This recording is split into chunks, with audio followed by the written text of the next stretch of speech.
Motion का path parabola क्यों होता है? किस मोमेंट पे कौन सा कंपोनेंट जी का,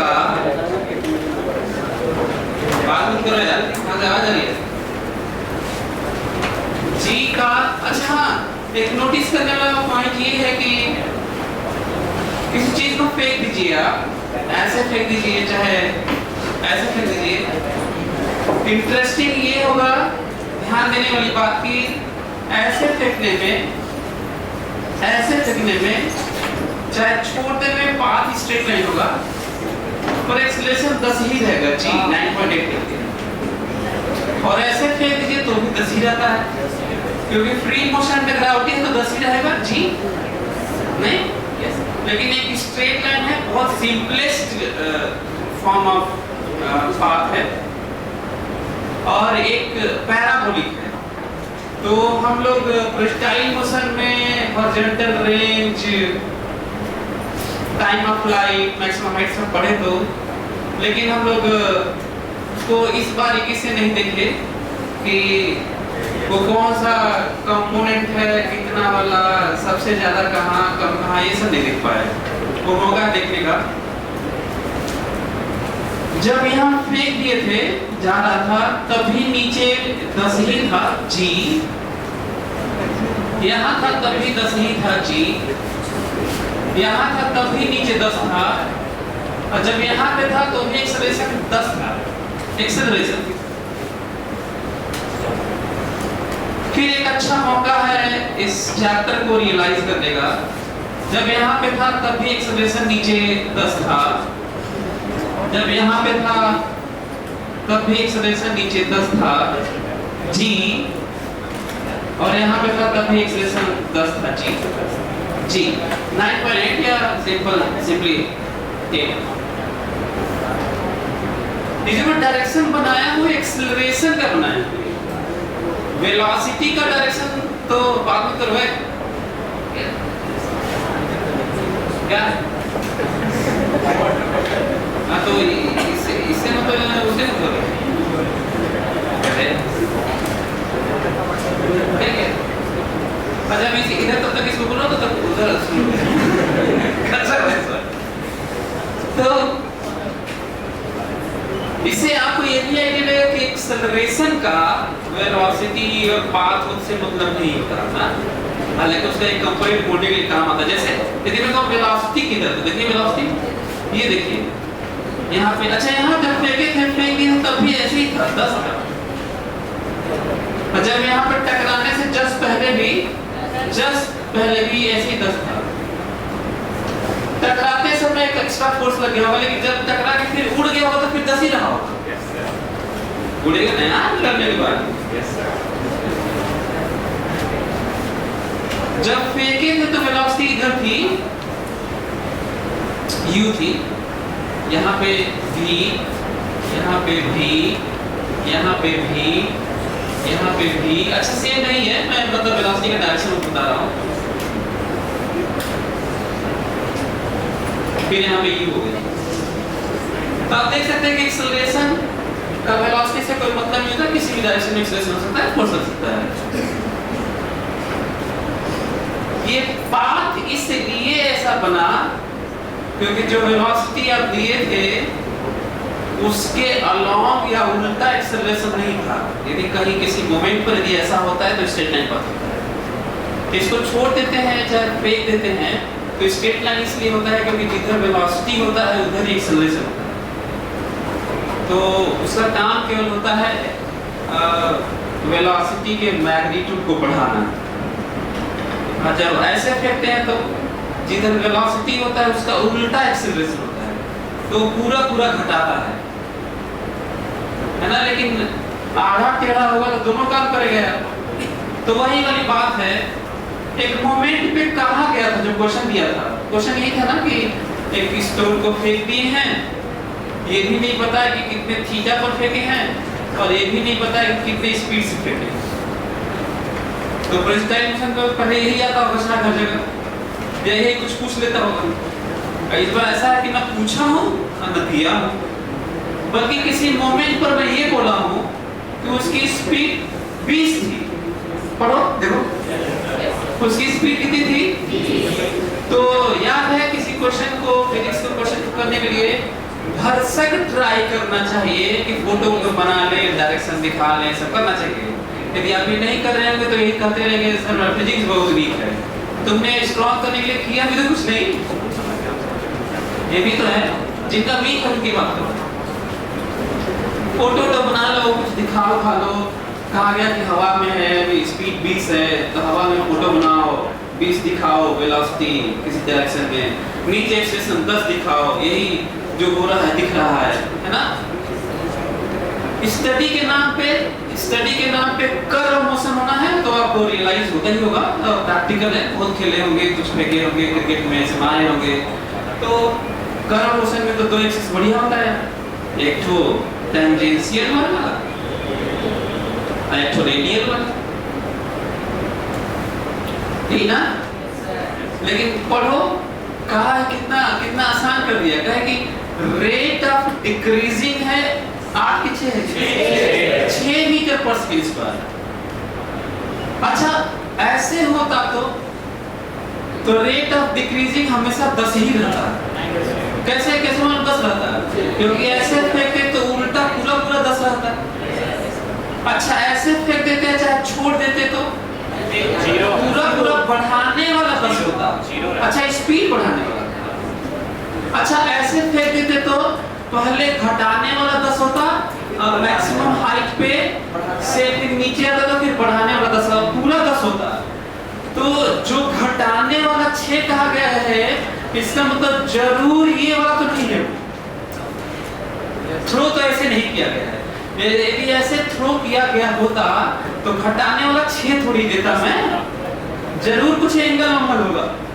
ये भी एक प्लानिंग है, पार्ट है इसका, क्योंकि मोशन अंडर ग्रेविटी में तो एक्सेलरेशन तो 10 ही होगा और उसको 6 कहा गया है, तो एक्सेलरेशन तो नहीं है वो, क्योंकि एक्सेलरेशन तो 10 होगा। तो एक नया पॉइंट और नजर आ रहा है इस चैप्टर का, जो फंडामेंटल कोर जिसे हार्ट ऑफ दिस चैप्टर बोलेंगे, वो ये है कि एक्सेलरेशन अलग बात होती है, उसके 2 कंपोनेंट होते हैं और लोग उसी से कंफ्यूज होते हैं। जो 2 कंपोनेंट होते हैं एक्सेलरेशन का वो इसलिए तोड़े जाते हैं, किसी भी डायरेक्शन में एक्सेलरेशन हो सकता है। 2 कंपोनेंट इसलिए होते हैं क्योंकि वेलोसिटी की 2 चीजें होती हैं और एक्सेलरेशन होने से डिफाइन होता है। एक्सेलरेशन क्या होता है? Rate of change of velocity, और चेंज के नाम पे 2 है वहां पर, मैग्नीट्यूड और डायरेक्शन। तो मैग्नीट्यूड बदलने वाला अलग कंपोनेंट माना जाता है एक्सेलरेशन का, और डायरेक्शन बदलने वाला अलग माना जाता है। Got it? ये कोर है इसका यार, इस चैप्टर का। इस चैप्टर का क्या, मैं तो इसको कह रहा था कि हम लोग डायनामिक्स, यदि फिजिक्स के आधे पार्ट को डायनामिक्स कहा जाए तो डायनामिक्स के आधे पार्ट को कर्व मोशन कहेंगे तो 1/4 बल्कि कह रहे हैं, और टाइप ऑफ मोशन की बात करें तो आधा ही कहेंगे तब तो आधा पढ़ाई हो रही है तक। क्या इलेक्ट्रिक फील्ड में चार्ज का चलना होना नहीं पढ़ोगे? वहां भी तो ये करोगे, नहीं भी करोगे वहां पे, जो वहां पे फोर्स लगेगा, एक्सेलरेशन होगा, कहीं कुछ होगा तो वहां भी करोगे। तो कहा गया रेट ऑफ डिक्रीजिंग स्पीड, तो दिमाग में ये है कि एक्सेलरेशन नहीं है, ये एक्सेलरेशन होता तो क्या कहा जाता? Rate of decreasing speed, rate of decreasing velocity, या rate of change in velocity, या सिंपली एक्सेलरेशन। यदि कोई एक्सेलरेशन कहे तो नेट एक्सेलरेशन, कोई rate of change in velocity कहे तो net acceleration, force by mass तो नेट एक्सेलरेशन, क्योंकि फोर्स तो नेट ही माना गया। फोर्स मतलब इंडिविजुअल फोर्स नहीं होता है, फोर्स इंडिविजुअल फोर्स को उसका नाम से कहा जाता है। नॉर्मल फोर्स बताओ, यदि कोई कहता हो इस बॉडी पर फोर्स बताओ तो नॉर्मल बताओगे, फ्रिक्शनल फोर्स बताओगे, कौन सा बताओ? नेट बताओ।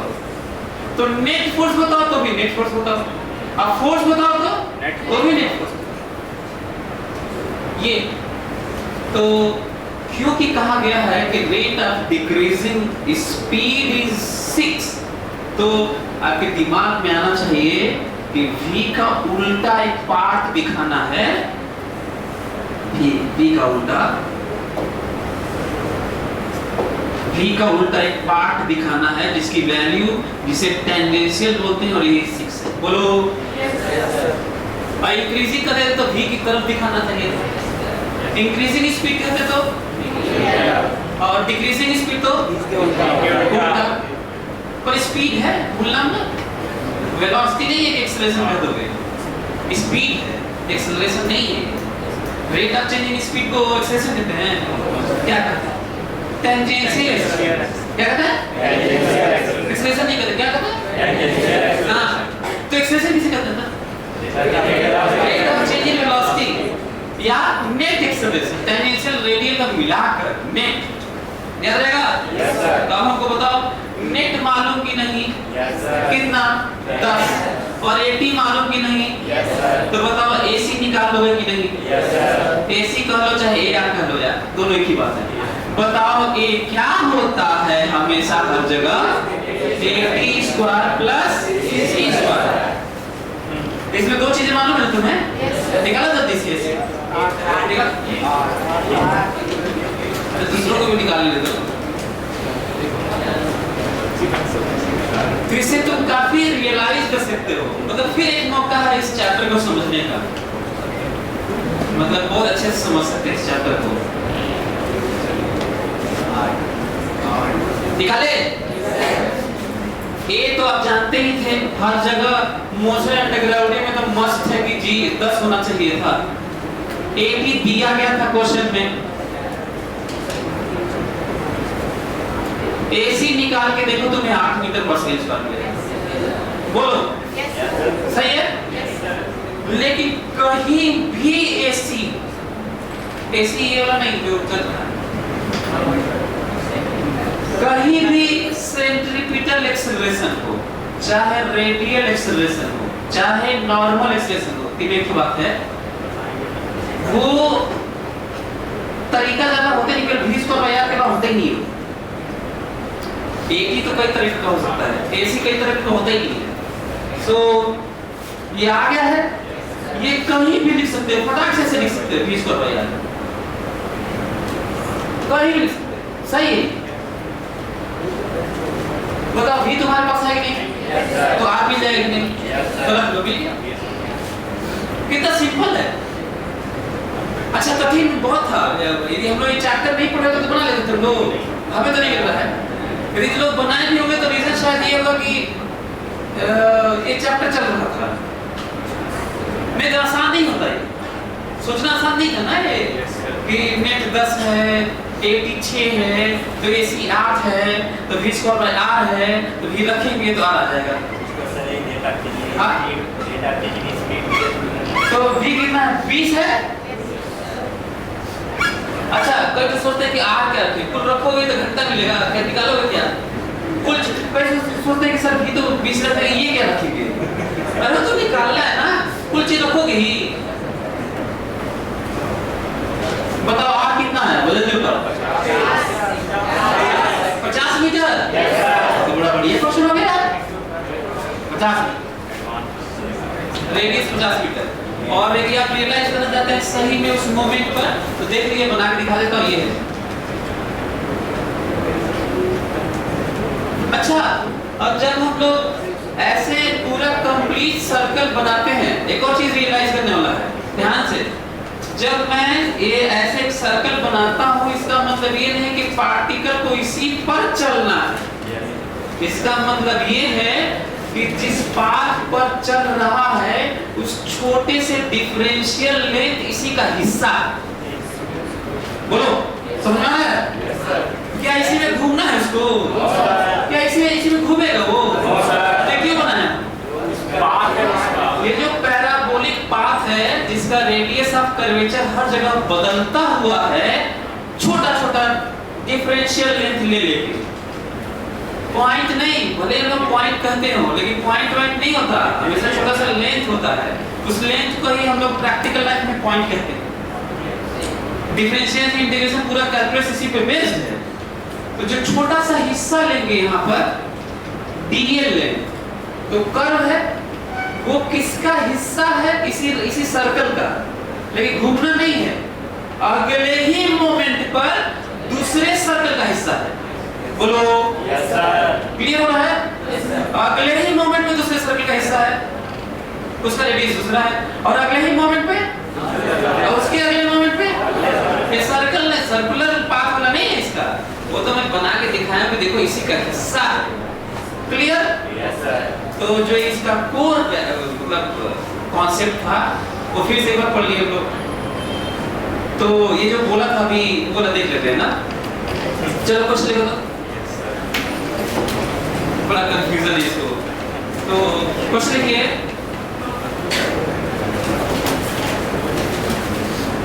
For non uniform circular motion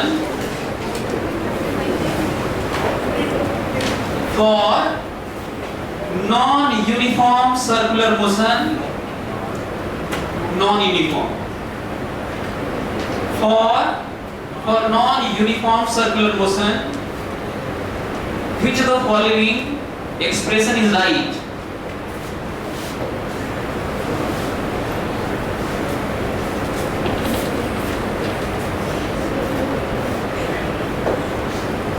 For non-uniform circular motion, which of the following expression is right?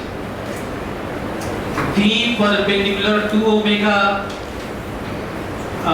V perpendicular to AC, omega perpendicular to A, omega perpendicular to A, AC, V perpendicular to A,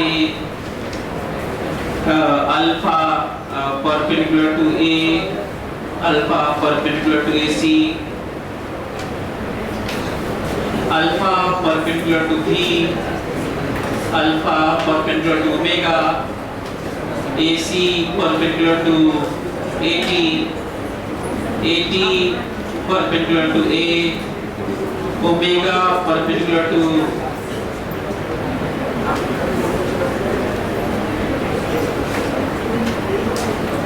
AT, alpha perpendicular to AT, alpha parallel to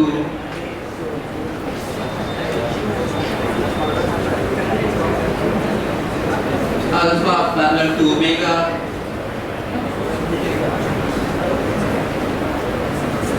alpha parallel to omega, V parallel to AT, V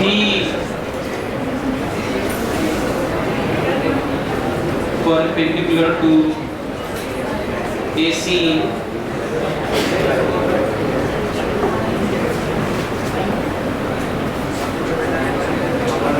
फिर से हम लोग वहाँ लौट गए जहाँ पर शुरुआत किए थे, क्योंकि ये वाला पार्ट नहीं कर रहा था। तो फिर बहुत कुछ सीखने को, क्योंकि इस चैप्टर को के क्वांटिटीज जानने के बाद यही ये करना चाहिए था, इसको समझना चाहिए था। लेकिन कई बच्चे बता रहे थे कि कब समझ में आ रहा, नहीं पता था कि रिजल्टेंट एक का किधर कितना क्या है ना। तो इससे क्लियर हो जाए। आपको बताना है कि इसमें से कितने एक्सप्रेशंस कौन कौन से सही है, कौन कौन से गलत है। AC मतलब सेंटीमीटर एक्सेलरेशन, AT मतलब टेंजेंशियल एक्सेलरेशन, A मतलब net acceleration, omega angular velocity, alpha angular acceleration, V velocity, और सबका अपना डायरेक्शन है कि सब वेक्टर क्वांटिटीज हैं। बताइए कौन सा सही है, कौन सा सही नहीं है।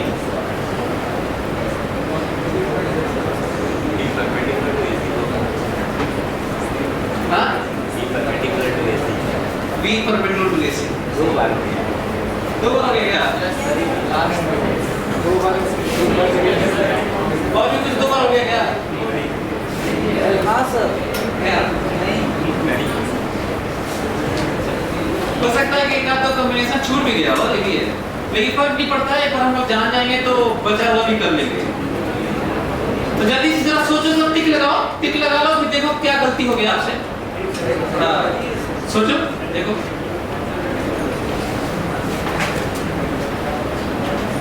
ऐसा तो नहीं होने वाला कि पूरा रामायण खत्म हो गया, सीता किसका बाप था?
मतलब नॉन यूनिफॉर्म सर्कुलर मोशन इसलिए बोला हूं ताकि उसका ए हो।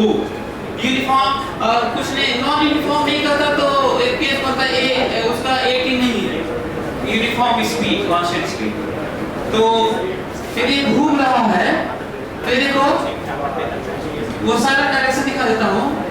ये रहा V और इधर ही 80 और इधर ही AC और इधर A, ठीक है, रेडियस R। तो ऐसे घूम रहा है, राइट हैंड थंब रूल, ऐसे घूम रहा है इसलिए ऐसे कर रहा हूं। ओमेगा और अल्फा इधर होता है, वो जो अल्फा होता है इससे डिफाइन होता है। 80/R को ही अल्फा कहते हैं। 80/R को क्या कहते हैं? तो इसी से होता है, वो अलग से नया एक्सेशन नहीं, पर एंगल चेंज होता है तो हम लोग अल्फा डिफाइन किए हैं, क्योंकि बात एंगुलर पोजीशन के बदलने की हो रही है। तो ऐसा नहीं है कि नेट एक्सेलरेशन में 80 और AC का नेट लेने के बाद अल्फा वाला भी जोड़ेंगे, ये नहीं करना है। एक्सेलरेशन तो सच में केवल यही है जो 80 और AC का नेट होता है। क्लियर कर लो, क्योंकि कंफ्यूजन है कि लोगों को। तो नेट एक्सेलरेशन क्या होता है भाई? 80 और AC का नेट स्केल और एक्सेलरेशन नहीं होता, बस यही होता है। वो तो एंगुलर पोजीशन बदल रहा है तो एंगुलर क्वांटिटीज अलग से डिफाइन किए हैं, और वो डिफाइन क्या, वो 80 वाले से ही तो आप डिवाइड करके कर रहे हो, नया क्या कर रहे हो उसमें, एक ये पॉइंट है। तो बताओ ओमेगा किधर है? इधर। तो ये देखो यहाँ पे इमेजिन करो ओमेगा इधर है, याद रहेगा? अच्छा ये नहीं कि यहाँ ओमेगा होता है, कहीं भी ओमेगा होता है, बस इधर होना चाहिए, ये भी दिक्कत है लोगों को लगता है यही ओमेगा होता है। वेक्टर पोजीशन पे थोड़ी डिपेंड करता है। अरे यहाँ पे इधर कर लो, बस इधर होना चाहिए। यहाँ ओमेगा है कि नहीं? यहाँ है, यहाँ भी है, बस इधर होना चाहिए, और उसका मैग्नीट्यूड होना चाहिए। यहाँ ओमेगा नहीं है, यहाँ पे घूम रहा है, वहाँ पे कहूँगा यहाँ ओमेगा इधर है, ये है ओमेगा, तो सही है कि नहीं? सही है। शिफ्ट करने से बदल थोड़ी जाएगा। हाँ बस डायरेक्शन नहीं बदलना चाहिए और उसका मैग्नीट्यूड नहीं बदलना चाहिए, दो ही चीज होता है उसमें। मैं वेक्टर क्वांटिटी दो ही ना होता है यार, डायरेक्शन और मैग्नीट्यूड के अलावा कुछ होता है? तो ठीक है, तो वहाँ भी वही था। हाँ तो ओमेगा इधर और अल्फा इधर। अच्छा है, इधर अल्फा डिक्रीज करेगा तो इधर अल्फा इधर ओमेगा। चलो बताओ, सभी लोग बताएंगे, ध्यान। अब तो सीख लिए, अब तो बताया जा सकता है, जल्दी से बताओ। V और ओमेगा के बीच में 90 डिग्री है कि नहीं? हाँ तो ठीक है, V और ओमेगा 90 डिग्री। क्लियर? कोई दिक्कत? अच्छा ये वाला सही है कि नहीं? ये तो V के परपेंडिकुलर तो हमेशा ऐसी होता है, डिफाइन ही यही है यार। ये भी सही है, ये भी सही। अच्छा ये वाला सही है कि नहीं? ये वाला यस सर, सही है, सही है, सही है। ओमेगा इधर है, मैं तो कहता हूँ स्टेटमेंट ऐसे सुनोगे ज्यादा अच्छा लगेगा। जो भी इस प्लेन में है वो सारा ओमेगा और अल्फा के परपेंडिकुलर होगा, क्योंकि ओमेगा अल्फा तो इधर है ना, और इस प्लेन में सब जो भी होगा भाई, ये वाला डायरेक्शन तो इस प्लेन के परपेंडिकुलर है ना। इस प्लेन में क्या कहे, AC इसी प्लेन में है, A इसी प्लेन में है, AT इसी प्लेन में है, B इसी प्लेन में है, तो ये वाला तो परपेंडिकुलर ही होगा ना यहाँ से। तो बोलो ये वाला सही कि नहीं है? ओमेगा इधर और A इधर। कई लोगों को परपेंडिकुलर नहीं लग रहा भाई, लग रहा है? लग रहा है ना? चलो ठीक है। अच्छा एक काम करो, जल्दी से इतना बताने के बाद अब तुम टिक कर लो, तो फिर बताता हूँ। टिक करो, जल्दी टिक करो, खाली जो नहीं किया जल्दी से कर लो, तो बताओ जल्दी। जो नहीं की हो जल्दी से आधा मिनट में कर लो, तो हम बताएं।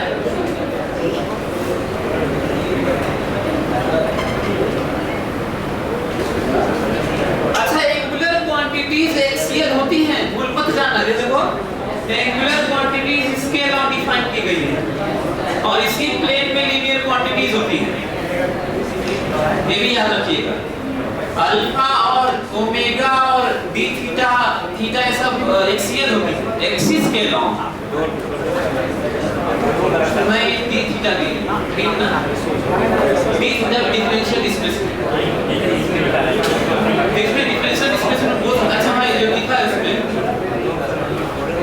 कल ये लिख लिया लोग चलिए बताइए ये बात सही है कि नहीं हाँ नहीं ये देखो ये ओमेगा इधर है और ऐसे इधर है ये वाला तो ये और ये वाला अल्फा और ए ये वाला अल्फा और एसी ये वाला अल्फा और भी ये वाला वो अल्फा इधर ही और ओमेगा तो इधर ही अच्छा बहुत वाला उधर पैरेलल एंटी पैरेलल ये अच्छा ये तो होते ही हैं ये तो हमेशा होते ये एटी और ए अच्छा एटी और ए नहीं मैं सोच रहा था कोई और पॉसिबिलिटी है कि नहीं तो अच्छा ये वाला जो भी और ए काटा गया है जरा ध्यान से सुन लो इसके बारे में स्पेशल अलग से भी और ए मैं तो नॉन यूनिफॉर्म इसलिए दिया था ताकि एक ही भी रहे यदि यूनिफॉर्म सर्कुलर मोशन है क्या है तो केवल उसमें एक ही नहीं केवल एसी होगा बोलो क्यों एसी केवल होगा क्योंकि यूनिफॉर्म सर्कुलर मोशन मतलब constant speed uniform circular motion मतलब और कांस्टेंट स्पीड मतलब 80 है अच्छा A0 नहीं A0 नहीं A0 होके तो कर्व मोशन हो ही नहीं सकता A0 होके कर्व मोशन संभव ही नहीं है A0 का मतलब तो स्ट्रेट लाइन मोशन याद रखना A0 मतलब क्यों A0 मतलब स्ट्रेट लाइन मोशन क्योंकि A0 मतलब वेलोसिटी कांस्टेंट A0 मतलब वेलोसिटी कांस्टेंट मतलब magnitude as well as direction both constant और डायरेक्शन कांस्टेंट मतलब स्ट्रेट लाइन पाथ सोचो ऐसे अच्छा लगेगा तो हाँ यूनिफॉर्म सर्कुलर मोशन भी सही है कैसे सही होगा क्योंकि यूनिफॉर्म सर्कुलर मोशन में AC ही A होगा बोलो यूनिफॉर्म सर्कुलर मोशन में AC ही A होता है कि नहीं क्यों AC ही A होता है क्योंकि होता ही नहीं तो वही एक्सप्रेशन होता है तब ये सही हो जाएगा लेकिन फिलहाल क्यों गलत नॉन यूनिफॉर्म 80 नहीं है इसलिए चलिए हाँ ये बताइए ओमेगा और 80 इधर ओमेगा इधर ये बताइए अल्फा और 80 ये बताइए ये सही है कैसे सही है अरे ओमेगा इधर ही होता है और अल्फा इधर या उधर होता है पैरेलल एंटी पैरेलल को पैरेलल कहते हैं है ना दोनों ठीक है यदि बहुत स्पेसिफिक होते हैं तब पैरेलल एंटी पैरेलल करते हैं नहीं तो उसे पैरेलल नहीं करते हैं ये और कौन समझ गया हाँ ये सही है सही तो तुम्हारा कंफ्यूजन दूर हुआ रिजल्टेंट वाला कौन सा इसको मल्टीप्लाई करके तो मल्टीप्लाई करके क्या मिलेगा वो सब वाला अच्छा हाँ तो मल्टीप्लाई जो परपेंडिकुलर है तो उनका डॉट लेंगे तो 0 हो जाएगा वेक्टर फॉर्म में कौन सा मल्टीप्लाई और कौन सा तुम्हारा ये कंफ्यूजन था ना कि एक्सेलरेशन नेट किसे कहेंगे क्या कहेंगे किधर है तो खत्म हो गया ना अब कौन सा बच गया बस क्वेश्चन करते हैं अच्छा एक और चीज मैं तो चाहता हूँ कि जल्दी से ये सब वेक्टर फॉर्म था जहाँ 90 वाला सही है वहाँ हटा के डॉट लगा लो ना 90 और सही हो तो डॉट लगा के क्या कर सकते हो 0 क्यों 0 क्योंकि डॉट प्रोडक्ट में cos थीटा होता है क्योंकि थीटा 90 है तो cos 90 तो 0 हो जाएगा तो लिख लो फटाफट लिख लो जो सही है केवल वही वाला जो सही है वही वाला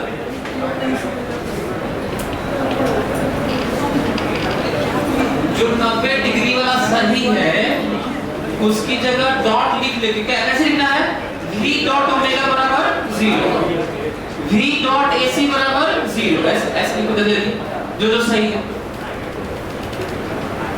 क्योंकि डॉट में cos थीटा होता है, थीटा 90 है तो 0 लिखोगे। सब अच्छे क्वेश्चन बनते हैं ना। चार इसी में से कोई लेके उठा के दे दूंगा, मल्टीपल चॉइस भी चारों सही हो सकता है। More than one correct. अच्छा, जो पैरेलल है उसका डॉट 0 नहीं होगा, उसका क्रॉस 0, उसका क्रॉस 0 लिखो। जो पैरेलल है उसका क्रॉस 0 लिखो, क्योंकि क्रॉस में साइन होता है, और पैरेलल है तो वो तो एंटी पैरेलल होगा, तो साइन 0 हो या साइन 180 होगा, दोनों 0 होगा। तो लिखो क्रॉस 0 लिखो। इसका क्रॉस 0 लिखो, कहां है ये वाला, इसका क्रॉस 0 लिखो, इसका क्रॉस 0 लिखो। देखो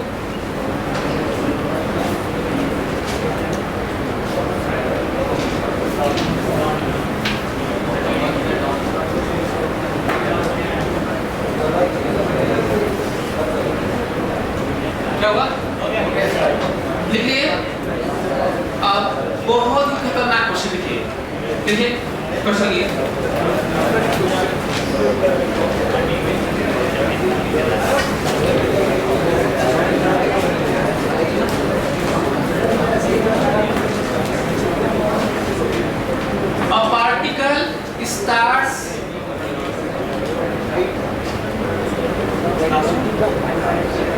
a particle starts moving on a circular path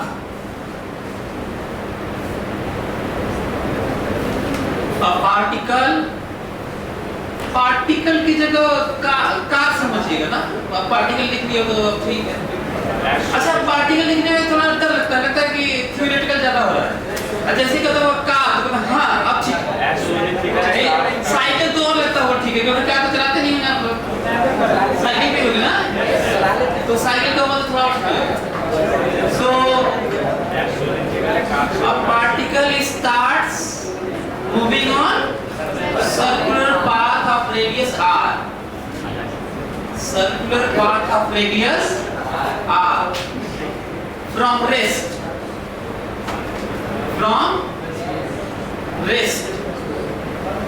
if rate of increasing speed is a naught। अच्छा, डिजिट में देना होता तो क्या कहता, मैं कहता है कि रेडियस है 100 मीटर और rate of increasing speed a not बराबर 2। भाई सिंबल में हम कर रहे हैं तो डिजिट में भी तो होना चाहिए सर, और डिजिट में भी जानते हो तो सिंबल में भी होना चाहिए। तो कोई एक बच्चा बोल रहा था कि सर डिजिट में हो जाता है, सिंबल में गड़बड़ा लगता है, बोल रहा था कब बोल रहा था।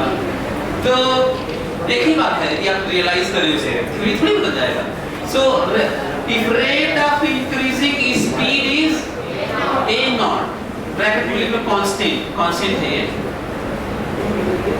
rate of increasing speed is a naught, then find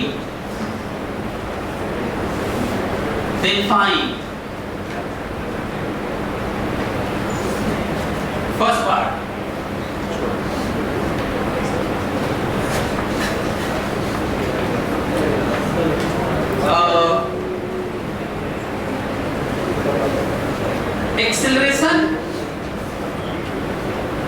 acceleration comma speed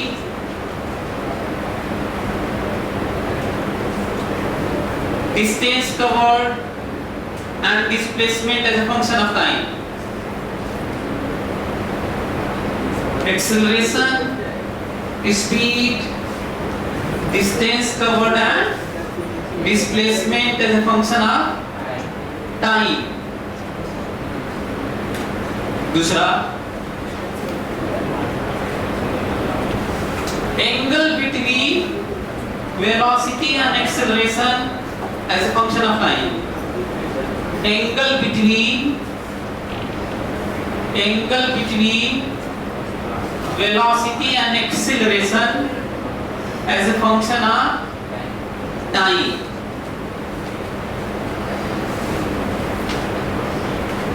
if coefficient of friction between if coefficient of friction between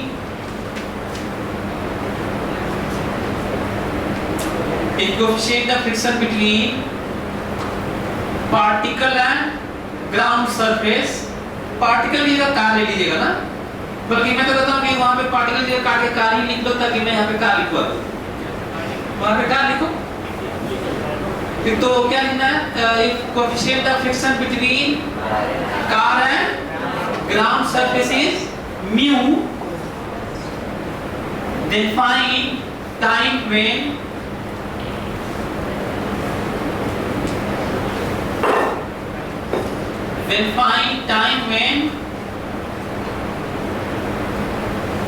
car will slide out from track. Then find time when car will slide out from track. Also find acceleration and speed at this moment.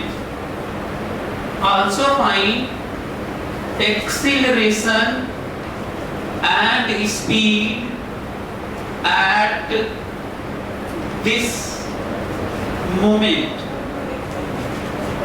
Also find acceleration and speed at this moment. Next, find frictional force as a function of time. Find frictional force and force. Find frictional force and force acting on car as a function of time. Find frictional force and force acting on car as a function of time. करिए।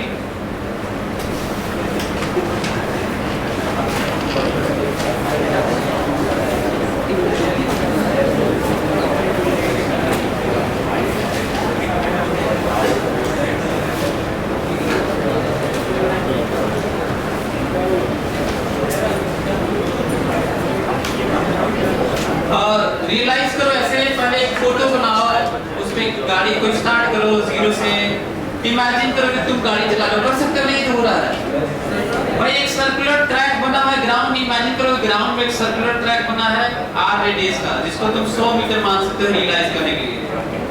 तुम bike start किए, cycle या car जो भी, और शुरू किए race से। यही होता धीरे में रेस, कुछ और नहीं, यही होता होगा। तो शुरू किया, आप लगातार उसका स्पीड बढ़ाते रहे कांस्टेंट रेट से। a नॉट की जगह क्या इमेजिन करो 2, ताकि ज्यादा रियलाइज कर पाओ। 2 मीटर पर सेकंड स्क्वायर से बढ़ाते रहे उसको। तो क्या लगातार बढ़ाते रहेंगे तो क्या उसी पे चलते रहेंगे, कभी सर के बाहर चले जाएंगे?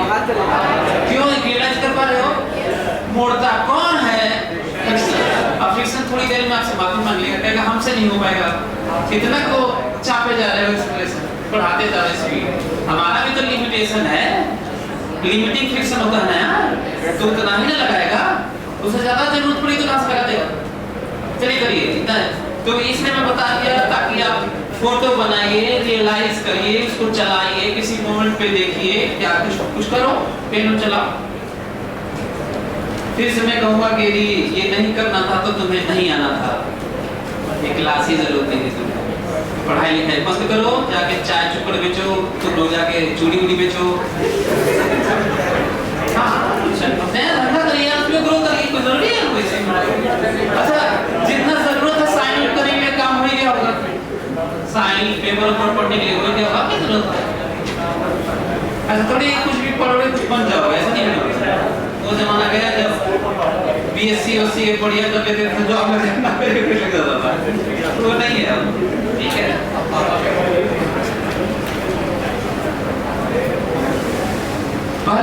पहले फर्स्ट डिवीजन में पूरे गांव में मिठाई बढ़ती थी इंटरमीडिएट में, और उसमें एक और था, गुड सेकंड था, 60 से जस्ट थोड़ा कम। हाँ, वो तो आते ही था, तो बड़ी मुश्किल से दिखता था। तो गुड सेकंड भी था। तो हम लोग तो सुने भी नहीं होंगे, क्योंकि महागोबर का भी 70% प्लस होता है, और मैक्सिमम जाता है 99 पॉइंट। सुनने में खराब होता है, भाई कैसे आ गया 99 ऐसे खराब बता दी। वो उस समय हम लोग ने 99 कुछ सोच ही नहीं सकता था। यदि किसी का आ गया तो वही मर जाएगा बेहोश होकर। वही सोचे कुछ गड़बड़ हो गया था। तो आप उस दौर में हैं जहाँ पे आपकी इस डिग्री उग्री का कोई मतलब नहीं है। जब तक आप जो तैयारी कर रहे हैं वो कर रहे हैं, अभी तो छोड़ दीजिए। जितना जरूरत है सीख चुके हैं। आप कहिए ना कि सर ऐसे मत मना करिए, कम से कम पढ़ाई लिखाई सिग्नेचर तो वही कहना क्या क्या तो पढ़ लिख के कुछ बनना है तो करना करिए। चलिए बैठे मत रहो, कुछ करो। क्या वो तबीयत खराब है क्या? बड़े दुखी लग रहे हो। पहली क्लास छोड़ चुके ना तुम?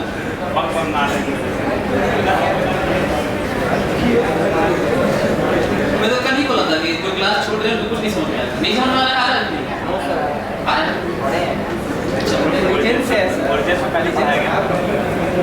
ऐसे तो नहीं पढ़ाते हैं। इसका 10% भी नहीं पढ़ाते हैं। चलो चलो करो जल्दी से, चलो करो जल्दी से।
सर्कल दिखेगा तो कंप्लीट बनाया हूँ, ऑब्लिक बनाया भी नहीं हूँ। MG अवे और नॉर्मल टूवर्ड्स, राइट? चलिए आगे बढ़ता हूँ। शुरुआत यहाँ से मान लेते हैं। अच्छा हाँ, कई बच्चों की ये भी दिक्कत हो सकती है कि शुरुआत कहाँ से माने, तो मेंशन नहीं कहीं से मानो। एक बढ़िया अब यहाँ से मानोगे तो ठीक है, लेकिन बढ़िया जगह से मानो, थोड़ा ऐसे ना। दूसरा है कि देखो एक्सीलरेशन नहीं दिया है, थोड़ा रेट ऑफ इंक्रीजिंग स्पीड दिया है।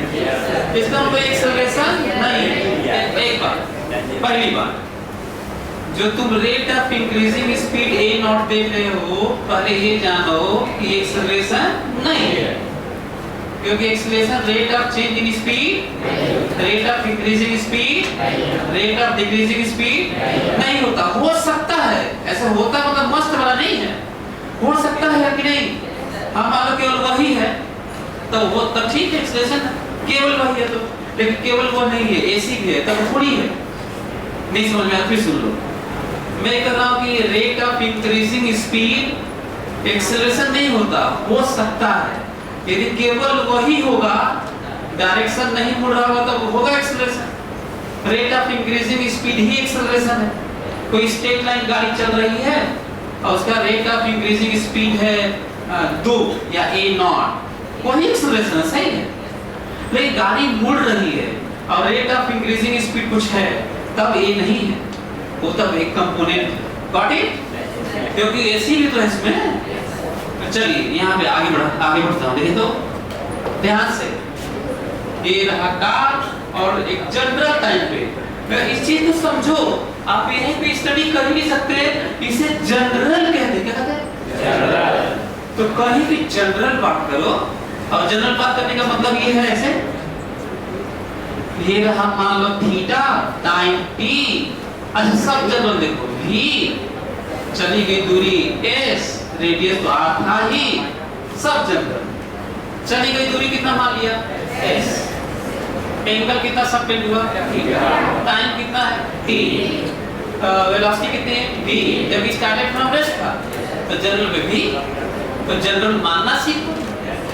जनरल। अब बात करते हैं, अब बताओ क्या क्या बताएं। पहले तो ये जानो, ये जो स्पीड है ना, स्पीड के नाम पर फोकस, स्पीड के नाम पर और डिस्टेंस कवर्ड के नाम पर मैं 9वीं क्लास का 3 इक्वेशन लगाने चाहता हूं। जानते हो क्यों? क्योंकि मैं उसको भले ही कांस्टेंट एक्सेलरेशन इसका नहीं है, लेकिन कर्व पाथ पर दूरी और वो स्पीड गेन तो लगा ही सकता हूं, क्योंकि कम से कम कर्व लेंथ के अलांग वाला एक्सेलरेशन तो कांस्टेंट है ना। Yes sir. फिर सुनो मैं क्या बोल रहा हूं। आप कह सकते हैं कि सर वो तो तब लगता है जब एक्सेलरेशन कांस्टेंट होता है, तो उसमें थोड़ा मॉडिफाई कर देता हूं। कर्व पाथ पर यदि टेंजेंशियल एक्सेलरेशन कांस्टेंट हो तो डिस्टेंस कवर्ड के लिए और स्पीड के लिए, नॉट डिस्प्लेसमेंट के लिए, नॉट वेलोसिटी के लिए। ध्यान से फिर से, वैसे तो स्टेटमेंट क्या था कि एक्सेलरेशन कांस्टेंट होगा तो 9वीं क्लास का 3 इक्वेशन लगेगा। यही सब दुनिया में पढ़ाते भी हैं, मैं भी आपको यही बताया था, लेकिन थोड़ा सा मॉडिफाई कर देता हूं। और याद करो, तीनों जो इक्वेशन है वेक्टर फॉर्म है। पहला वाला v बराबर u प्लस at स्पीड नहीं वेलोसिटी देता है, और दूसरा वाला s बराबर ut plus half at square, ut plus half at square distance नहीं डिस्प्लेसमेंट है। ठीक है, तो थोड़ा सा मॉडिफाई कर लेता हूं। एक्सेलरेशन कांस्टेंट के लिए तो सही ही है ना, लेकिन कहां भी सही है थोड़ा और। कर्व पाथ पर या कहीं पे भी यदि रेट ऑफ इंक्रीजिंग स्पीड या रेट ऑफ डिक्रीजिंग स्पीड मतलब at कांस्टेंट हो, तो वेलोसिटी के लिए नहीं और डिस्प्लेसमेंट के लिए नहीं, डिस्टेंस के लिए और स्पीड के लिए लगा सकते हैं फार्मूला, क्योंकि सेंस तो वही दे रहा होगा कितना स्पीड बढ़ के कितना हो गया। क्लियर हुआ तुम लोगों को? तो मैं 9वीं क्लास का लगाने जा रहा हूं, जबकि एक्सेलरेशन कांस्टेंट नहीं। ये मैं तो कहता हूं कि पहली बार ऐसा हो भी रहा होगा कि ये बात तो काट के और नई चीज बता रहा हूं, वही लगाने जा रहा हूं। वेक्टर नहीं लिखूंगा ना, ये फायदा है। v बराबर u प्लस at, u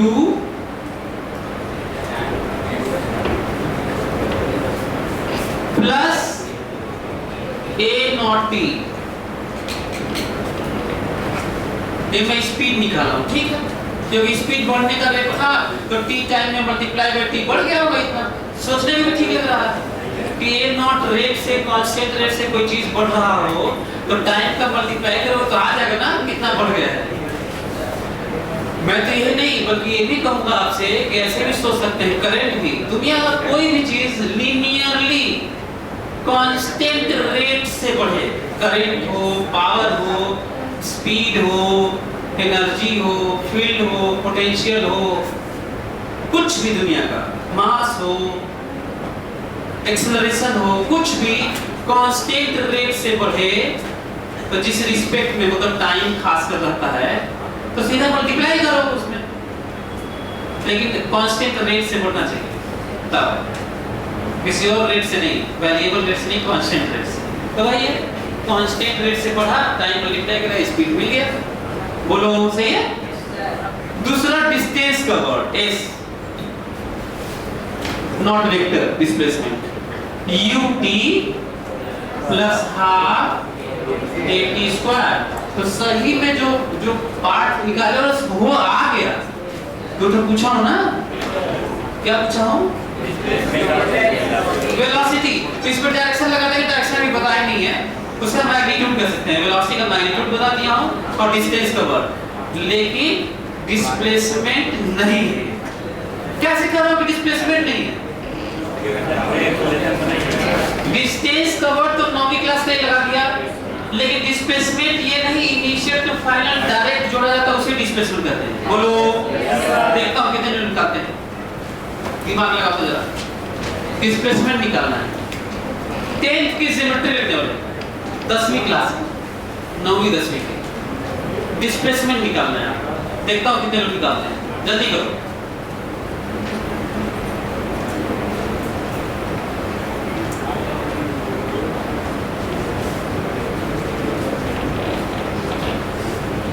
वैसे मैं एक और क्वेश्चन पूछ सकता था, एंगुलर डिस्प्लेसमेंट। कितने लोग एंगुलर डिस्प्लेसमेंट बता देंगे इस पार्टिकल का? ऐसे फंक्शन आपका ही बताइए। अल्फा बराबर वो लगाना, एंगुलर डिस्प्लेसमेंट बताओ। थीटा बराबर ut plus half alpha t। चलो ये देखो, बताओ थीटा एंगुलर डिस्प्लेसमेंट है कि नहीं? तो s बाई r ही थीटा, और यही आंसर s निकाले है ना? Yes sir. This by r और आंसर है, लिख लो इसको भी। Angular displacement as a function of time. Photo में देखो, s by r length of arc by radius है यार। थीटा क्या है? थीटा ही तो एंगुलर डिस्प्लेसमेंट है। तो थीटा बराबर क्या होता है? Length of arc by radius. तो s बाई r कर लो और एंगुलर डिस्प्लेसमेंट आ गया। अच्छा देखिए, एंगुलर डिस्प्लेसमेंट आया, मैं पूछा क्या हूं? डिस्प्लेसमेंट कठिन है, बहुत कम बच्चे निकाल पाते हैं। देखता हूं कितने लोग निकालते हैं, शायद एक दो लोगों से आएगी तो वो भी नहीं आएगा। देखता हूं कितने लोग सोच पाते हैं, ज्योमेट्री लगाते हैं, सोचते हैं। डिस्प्लेसमेंट निकालते हैं। हां निकल गया। t के साथ कितना आया था?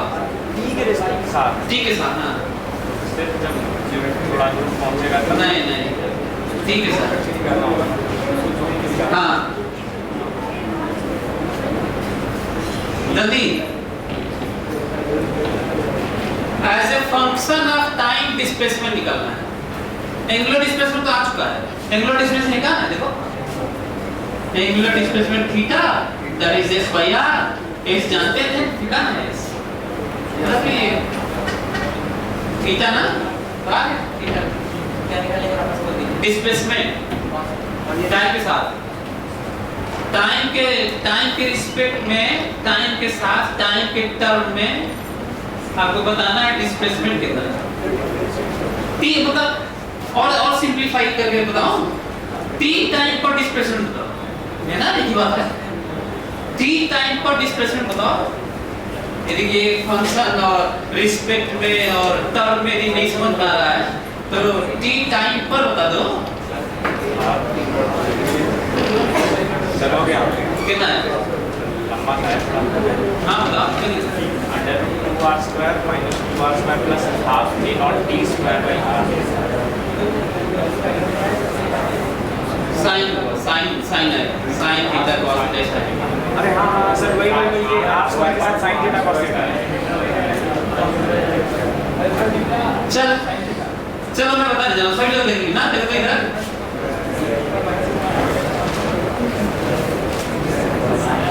आप लोगों को जानना चाहिए डिस्टेंस इसे कहते हैं और डिस्प्लेसमेंट इसे कहते हैं। अच्छा पॉइंट है, ये तो आप लोग 9वीं क्लास में शायद पढ़े होंगे। डिस्टेंस ये है और डिस्प्लेसमेंट ये है। तो ये और t टाइम पे है, बातचीत हो चुकी है। क्या ये दूरी ज्योमेट्री से नहीं निकाला जा सकता? मैं निकाल के दिखा देता हूँ। थीटा हमारे पास है कि नहीं बताओ? क्या आप कहेंगे सर s तो है नहीं, तो गलत होगा ना। s है, अब तो गिवन टर्म में है। देखो पढ़ लो कि सब दिया अगली पढ़ लो, तो अब तो ठीक है।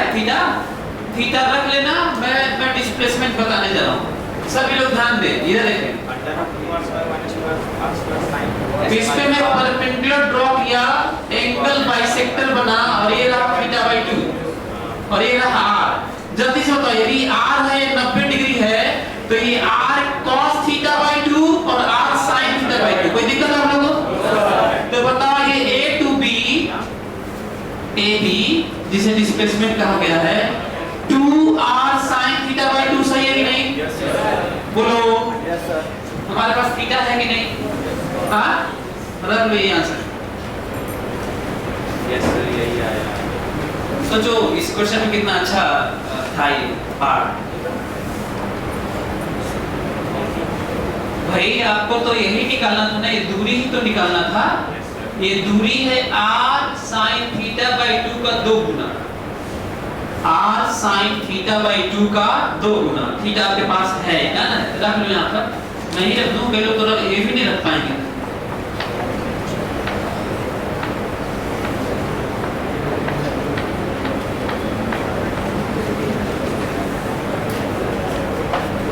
Theta by 2 a naught t square by 2 theta by 2 4r।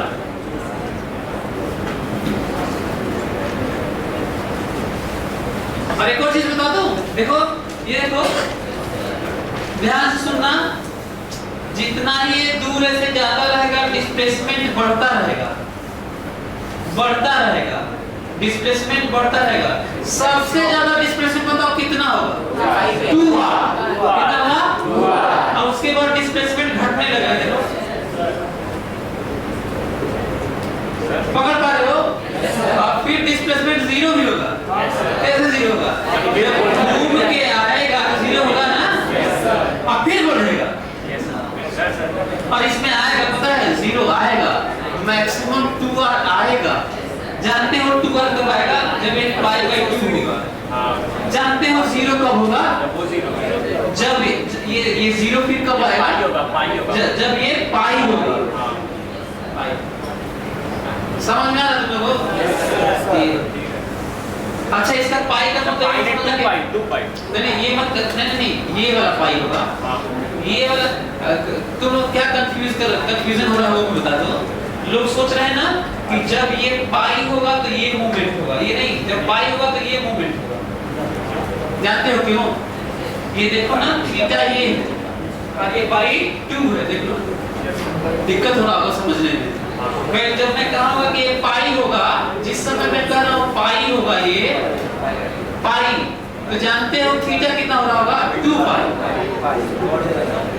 जब मैं इसको कहूँगा यहाँ पे देखो जरा समझ में आएगा। जब मैं इसको अंदर वाले को पाई कहूँगा तो थीटा होगा पाई बाई 2 पाई। अरे यार ये पाई ना, जब मैं इसको कहूँगा कितना?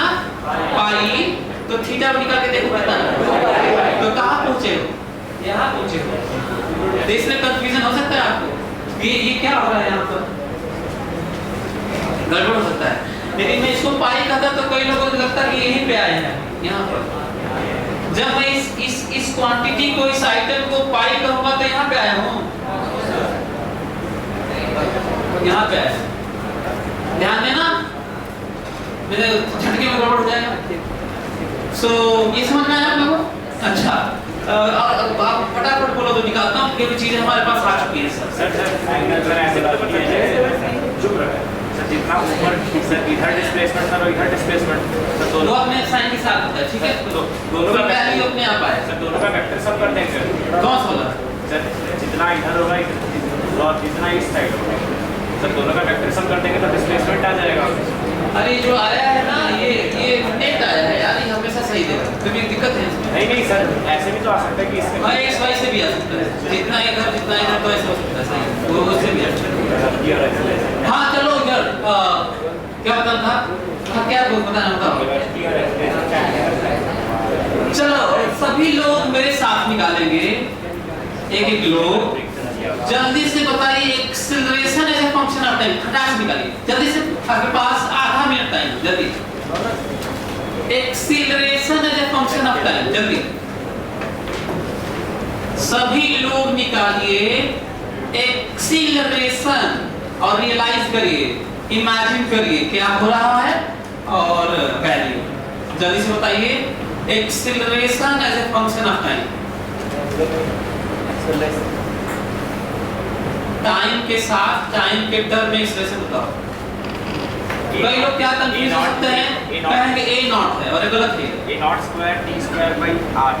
और अल्टरनेट फॉर्मूला अब पता नहीं, ये भी देखना होगा कि जो बोल रहे हैं वो भी सही है कि नहीं।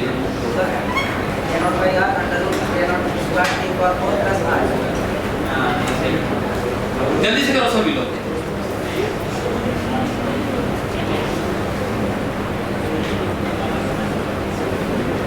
तो लोग क्या चीज मिस कर रहे हैं मालूम है? कर्व मोशन में एक, चलो बढ़िया बात याद रखना, कर्व मोशन में एक्सेलरेशन हमेशा under root AT square plus AI square होता है। ये भूलना मत, कहीं भी यही होता है, भले एक पार्ट हो या ना हो, याद तो यही रखना। तो बताओ एक्सेलरेशन कितना होता है भाई कहीं पे भी कर्व मोशन में? देखो AI स्क्वायर का चाहे AC स्क्वायर, दोनों की बात है। ये याद रखना, ये हर जगह यही होता है। ये और बात है कहीं 80 नहीं होता होगा, नहीं होता होगा, ठीक है, नहीं होता होगा, लेकिन याद तो यही रखेंगे। अब बताओ 80 दिया है कि नहीं, क्वेश्चन में पढ़ो। 80 जानते हो कितना है? 8 नॉट दिया, पढ़ो 80 कितना है। हाँ, अब AC निकाल लेता हूँ, 80 तो दिया, लिख लेता हूँ यार, ये देखो यहाँ लिख देता हूँ। 80 बराबर कितना हमेशा, क्यों 80 बराबर फटाक से लिख दिया? क्योंकि 80 कुछ और नहीं, rate of change in speed होता है। अच्छा, स्पीड की जगह क्या लिख सकता था? Magnitude of velocity. तो rate of change in magnitude of velocity को ही 80 कहते हैं। अच्छा, ये rate of change in velocity नहीं है, rate of change in magnitude of velocity, ये स्पीड में चेंज है, magnitude of velocity, not velocity. Velocity लिख देता तो एक्सेलरेशन हो जाता, 80 थोड़ी रहता है ये। तो बताओ 80 दिया हो कि नहीं, जो कांस्टेंट है कि नहीं, पढ़ो। Rate of change in speed, rate of increasing speed constant है कि नहीं? तो वो एक्सेलरेशन नहीं है, क्या है वो 80 है। क्या है वो? 80 है, 80 लिख दिया। अब AC देखो, AC तो हमेशा ही v स्क्वायर बराबर होता है। खोपड़े में बैठा लो, बताओ v निकाला हो कि नहीं? ये देखो v,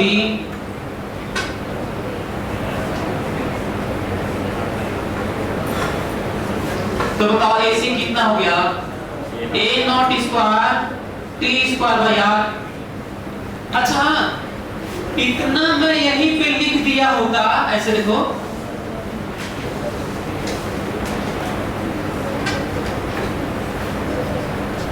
v square by R। अच्छा, कई लोग सोचते हैं ना कि v स्क्वायर बाई R लिखते हैं तो स्क्वायर हो चुका है, AC है अभी, स्क्वायर करना है अभी। लेकिन जल्दी जल्दी क्या हो जाता है पता है? एक छूट जाता है, दूसरा कहते हैं सर यही आंसर है। ये आंसर नहीं है क्योंकि v दिया नहीं हूं मैं, टाइम के टर्म बताना है, तो v रखना पड़ेगा ना, v रखना पड़ेगा। देखो v, तो ये रखना होगा। बताओ कितना स्पीड टी टाइम में कार का कितना स्पीड हो चुका है? 9वीं क्लास वाला है, देखो ये 9वीं क्लास वाला है। v square by r, v square by r का square, v square by r का स्क्वायर, और यही आंसर है, यही निकालना था। जल्दी से तो कितना है? अच्छा, ये डिस्प्लेसमेंट लिखने बड़ा शानदार क्वेश्चन था ये, आसान नहीं था ये। बताओ ये कितना आया, कितना लिखूं? 1 नॉट तो कॉमन आ गया, अंदर में क्या मिला होगा?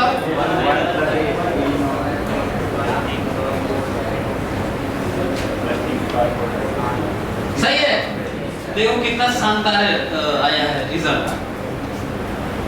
अब डिजिट में देता तो क्या देता पता है? डिजिट में बताता हूं क्या देता, कहता कि रेट ऑफ इंक्रीजिंग स्पीड 2 है, कितना?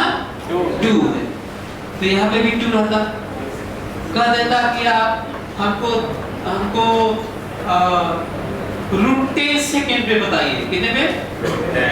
√10 सेकेंड पे बताइए, और R को दे देता, कह देता कि 100 मीटर रेडियस, जो रेली में ग्राउंड में ऐसे रहता होगा, 100 मीटर है, तो R 100 रखते, तो यहाँ पे कितना होता? 10,000, और यहाँ पे t √10 सेकेंड रखते, तो कितना होता? 100 होता।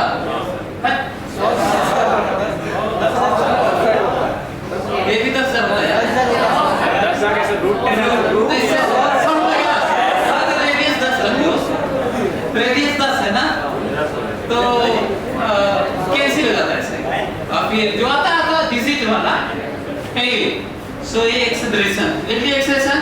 अब क्या बताऊं बताइए, एंगल बिटवीन चीजें बिल्कुल क्लियर करते हुए चलो। एंगल बिटवीन हाँ, angle between velocity and acceleration बताइए। Angle between velocity and acceleration बताइए as a function of time.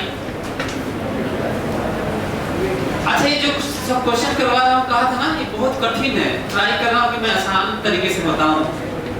ये मामूली सब क्वेश्चन तो है नहीं, तो जल्दी से सोचिए जरा इस पे। V और A के बीच में एंगल बताओ टाइम के टर्म में, मतलब t टाइम पर V और A मतलब वेलोसिटी और एक्सेलरेशन के बीच का एंगल बताओ।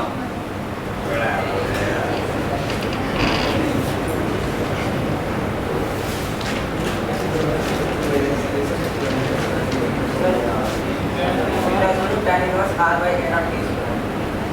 Theta is equal to tan inverse r by a naught t square. r by a naught t a naught t square. देखते हैं,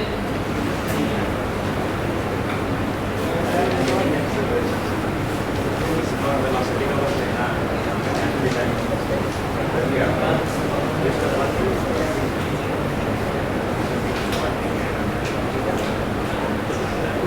किसी का नहीं आ रहा है ना, तो केवल एक रीजन, बहुत बड़ा रीजन हो सकता है, आपने फोटो नहीं बनाया होगा। हवा में सोचो तो वो फिजिक्स का क्वेश्चन होगा, फोटो तो बनाओ हल्का फुल्का, पहले तो उस मोमेंट पर भी दिखाओ, एटी दिखाओ, एसी दिखाओ, थीटा दिखाओ, कुछ करोगे तब ना। कई बार बोल चुका हूँ मैं, फिजिक्स ऐसे नहीं आएगा। चलो मैं करता हूँ, देखो तो एक जनरल टाइम t पर फोटो बनाया, इधर देखो, जनरल टाइम t पर बताओ ये वाला at ही a नॉट है कि नहीं बताओ, बोलो। और ये ac है कि नहीं, फोटो बनाओ। देखो तो जानते हो नेट ये है, देखो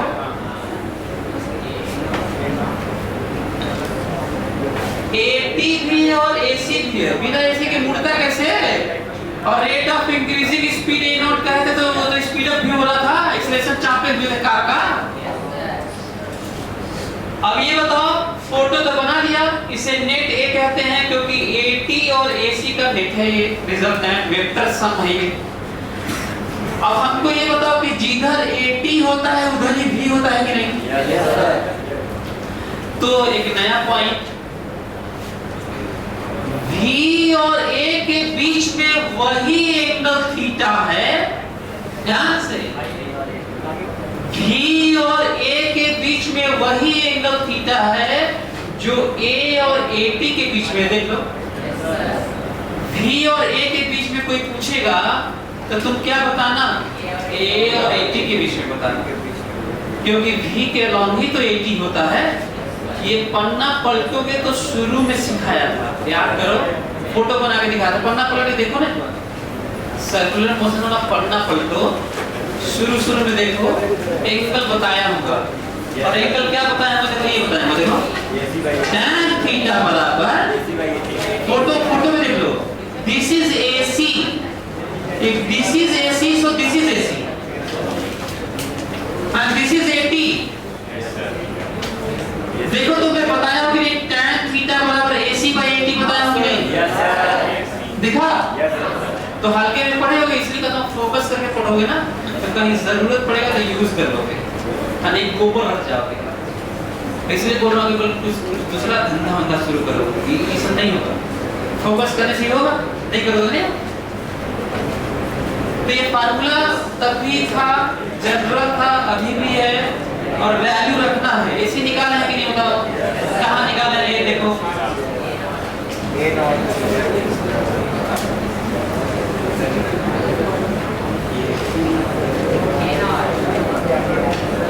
कितना आया ये,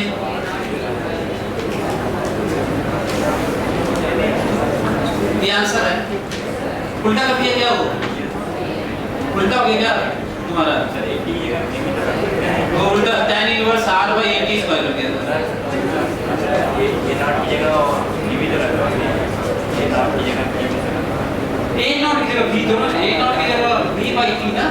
नहीं सर, जैसे कि AT और V के बीच एंगल 7 है, अच्छा हाँ, देखो इनका कंफ्यूजन देखो, ध्यान से सुनना।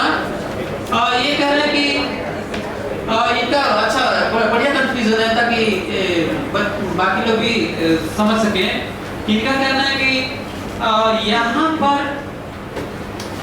tan theta AC by AT लिखे हैं, लेकिन यहाँ पे AC by V भी तो लिख सकते थे। एक्सेलरेशन से ही इस तरह का एरो और कंपेरेबल लेंथ बना जाता है। आप V को नहीं लिख सकते क्योंकि देखो V ये है। अब बताओ क्या करोगे? तो हम A से A का नया एंगल निकालेंगे यार। V का यूनिट छोटा होगा तो क्या कर लोगे? छोटा होगा, बड़ा होगा। अच्छा V यदि AT के बराबर होगा तो रख लो, ठीक है। देखिए सब कब पता चला कि बराबर है, तो क्लियर हुआ। तो डायरेक्शन से नहीं करना है, यानी कि डायरेक्शन है तो V रख दिए। फिर देखो हम बैठाओ, बढ़िया। हमको लगता है कि बहुत ही अच्छा है, कई लोगों को पता नहीं होगा शायद, तो वहां पे 80 ही रखेंगे। ये नहीं कि V भी उधर ही है तो V भी रख सकते हैं। लो इतना ना V है, देखो V उसका लेंथ यार टाइम मतलब एक मानोगे, एक पैरामीटर मानोगे, इसके अनुसार ना बनाओगे तो एक साथ यही ना करोगे एंगल निकालने में। अच्छा पॉइंट था। एनीवे समझ में आया ये? Yes sir. वो कुछ गलती किया था, शायद उल्टा हो गया था। ये है tan, what is theta? This is the angle between V and A, that is tan inverse A naught T square by R। सब गिवन है। Yes sir. सब गिवन है। और T के टर्म में तो बताना ही था, T के टर्म में तो बताना ही था। अच्छा हाँ, यदि मैं आपसे ये कहूँ, देखता हूँ कि आप लोग बता पाते हैं। मैं यदि आपसे ये कहूँ कि V और A के बीच में 45 डिग्री कितने टाइम पर बनेगा, इसी क्वेश्चन में V और A के बीच में 45 डिग्री कितने देर में बनेगा, बता दोगे क्या? यहाँ रखोगे 45 तो हो जाएगा 1 और T निकालोगे। आंसर है under root R by A naught. क्या आंसर है? अरे बहुत अच्छा क्वेश्चन, ठीक है। हाँ 60 डिग्री कब बनेगा, 30 डिग्री कब बनेगा, 37 डिग्री कब बनेगा? सब बढ़िया क्वेश्चन। अच्छा मैं बताना क्या चाहता हूँ मालूम है? मैं बताना ये चाह रहा था कि जो रिलेशन मिला है इसमें ये रिलेशन है थीटा और टी का, बाकी गिवन है। किसका रिलेशन है ये? इस रिश्ते का महत्व जानते हो? टी दूंगा तो थीटा बदल दोगे और थीटा दूंगा तो टी। ये समझना किसी भी दो के बीच में जो रिलेशन है उसका मतलब होता है कि एक रखोगे तो दूसरा आ जाएगा, दूसरा रखोगे तो पहला आ जाएगा। रिलेशन का महत्व जानो। अब वहीं से क्वेश्चन उठा था 45 डिग्री वाला। मैं कहा थीटा मैं देता हूं तो टाइम तुम बता दो, और चाहे टाइम मैं देता हूं तो थीटा तुम बता दो। Got it? बहुत होगा तो मैं डिजिट में भी बात कर लूंगा, कर दूंगा A नॉट मैं दे दिया हूं क्वेश्चन में, R भी दे दिया हूं, कुछ टाइम पे पूछ लो। समझ में ना? जैसे कर दूंगा कि ऐसा है कि A नॉट, ध्यान से सुन लो, A नॉट है 2 जो जनरली होता है, मतलब प्रैक्टिकल। A नॉट को मैं कहते हैं कार का रेट ऑफ इंक्रीजिंग स्पीड है 10, इम्प्रैक्टिकल है। 10 कभी नहीं हो सकता, 5 नहीं होता है। रेसिंग कार होता है ना जो मैक्लारेन, जगुआर, फरारी, ये सब 3.5 तक होता है, 4 तक होता है, बस बहुत है। क्यों? क्योंकि फ्रिक्शन ही तो एक्सेलरेट कराता है। तो लिमिट है रोड की और ग्राउंड की 3.5-4 बहुत ज्यादा है। ये जो गाड़ियां बहुत तेजी से टुरटार भगाते हुए देखे हो ना, ये 1.5 से 2 से आगे नहीं जा पाते होंगे सर, कितना भी कर ले sir. This 10 acceleration is very high acceleration. छोड़ दो इसको। So this 10 is very high acceleration, 10 as compared to your vehicle's acceleration. आपके व्हीकल का कितना मैक्सिमम? रेसिंग कार का 4.5-3 होता है। ग्राउंड पर रोड पे देखते हो बहुत तेज भगाते हैं हाईवे पे ना, उनका 2-2.5 से बहुत होता होगा, क्योंकि रेसिंग कार के लिए तो बढ़िया से कंट्रोल और बड़ा रिसर्च किया होगा ना सर। तो this train is very high acceleration, जिसको हल्के में लेते हो ट्रेन ही है। तो ये पता करना है कि कितना हाई एक्सेलरेशन है। जरा 2 मंजिला बिल्डिंग से कूद के देखना पता चलेगा, 3 मंजिला से कूद के देखना पता चल जाएगा कितना एक्सेलरेशन है। पहुंचे नीचे छितरा जाओगे, पार्ट अलग हो जाएगा आपका। अच्छा बुर्ज खलीफा से कूदना और अच्छा लगेगा, बीच में ही निकल लोगे। तो सुनो, वैल्यू सुनो, A नॉट है 2, कितना है? A नॉट है 2 और रेडियस है 100। रेडियस कितना? और A नॉट है 2। अच्छा A नॉट है 2, रेडियस 200 मीटर, रेडियस 200 और टाइम 10 सेकेंड पर बताइए V और A के बीच में कितना एंगल है?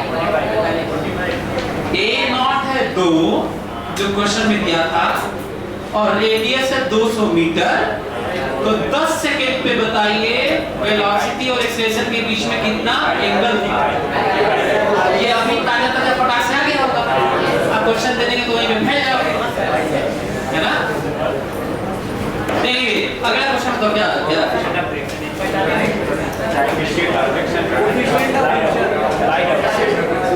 इससे पहले कि मैं कोएफिशिएंट ऑफ फ्रिक्शन और टाइम हम पूछूं और एक्सप्रेशन उसी मोमेंट पे स्पीड पूछूं, आपसे बताऊं निकालूं, आप जल्दी से हमको लास्ट वाला frictional force as a function of time बताओ। देखता हूं कितने निकालते हैं जल्दी।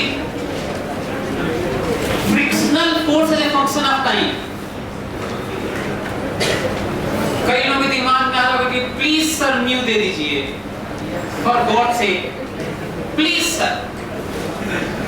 तो म्यू से फ्रिक्शनल फोर्स थोड़ी निकालोगे, म्यू चाहिए तुम्हें,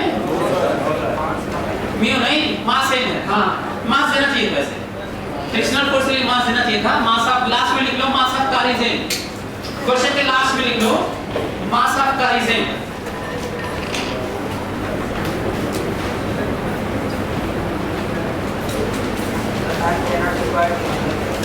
जल्दी बताओ, देखते कितने लोग सोच पाते हैं। कितना?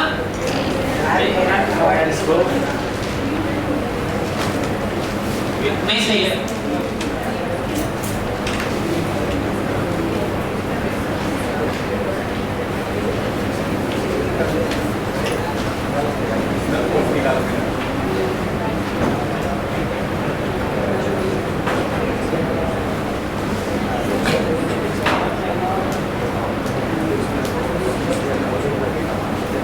जानते हैं क्या किया है? ये बोल रहा है कि आंसर है m a naught t square by a naught square t square by r बोल रहा है। पता है क्या मिस्टेक किया है? ये सोचा है कि मोड़ने वाला काम फ्रिक्शन कर रहा है, पर ये भूल गया कि स्पीड अप कराने वाला भी फ्रिक्शन ही कर रहा है। क्योंकि हॉरिजॉन्टल ग्राउंड पे फिर फोकस करो, सभी लोग ध्यान से सुनो। गाड़ी, बाइक और साइकिल, कोई भी व्हीकल, चाहे तुम दौड़ लो ग्राउंड पर, तुम दौड़ रहे होगे ना, तो mg किधर लगता है? वो तुमको न रोक सकता है, न दौड़ा सकता है, न मोड़ सकता है। और नॉर्मल किधर लगता है? उसका भी कंपोनेंट हॉरिजॉन्टल में, जिस प्लेन में दौड़ रहे हो, मुड़ रहे हो, रुक रहे हो, उसमें जीरो ही आएगा उसका भी।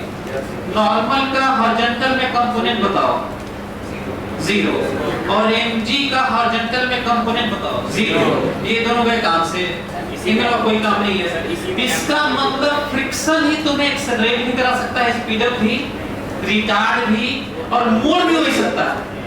इसका मतलब साफ है, इस हॉरिजॉन्टल प्लेन में जो भी नेट एक्सेलरेशन है वो फ्रिक्शन ही करता है।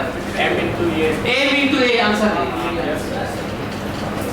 ये फ्रिक्शन का आंसर है। लिखो जल्दी से आंसर, क्योंकि जो a है नेट और फ्रिक्शन के अलावा कोई कर भी तो नहीं सकता भाई। तीन ही तो फोर्स लग रहा था यार, एक mg लग रहा था, वो काम कर नहीं सकता तुम्हारे लिए, न रोक सकता है, न मोड़ सकता है, न दौड़ा सकता है।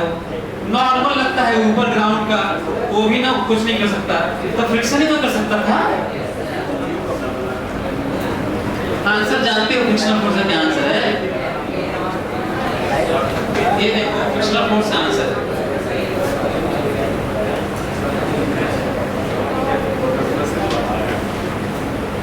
ये देखो फ्रिक्शनल फोर्स का answer M a net answer और आंसर है एम नॉट ए की जगह यही देखो यही ये वाला